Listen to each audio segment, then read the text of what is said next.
L'estat espanyol, inicialment la monarquia hispànica, acumula una llarga història de negatives al diàleg. Lluny de recórrer a la negociació, cada cop que ha sorgit un conflicte en el si dels seus dominis, s'ha lliurat a la repressió. El vuitè precedent el tenim a Puerto Rico. Corria l'any 1868 i la profunda crisi econòmica que assolava Espanya i les seves colònies i que impulsaria l'anomenada Revolució Gloriosa del general Prim havia provocat l'ensorrament de la principal economia de l'illa, el sector productiu de sucre i cafè, format principalment per petites i mitjanes explotacions.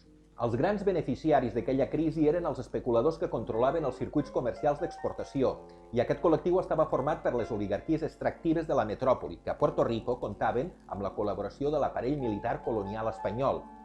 Els productors van demanar repetidament a l'estat espanyol canviar la llei per evitar la ruïna de l'illa, però en canvi l'estat espanyol va reforçar les lleis que actuaven en favor dels especuladors, que en molts casos eren també prestadors del sector del sucre i del cafè.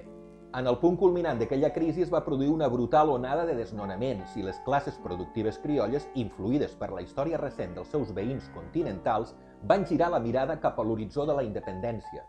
Es van produir diverses rebel·lions que l'estat espanyol respondria amb repressió i violència, detencions, deportacions, empresonaments i afusellaments sense judici, que decantarien la totalitat de la població cap a un objectiu comú, la no dependència d'Espanya.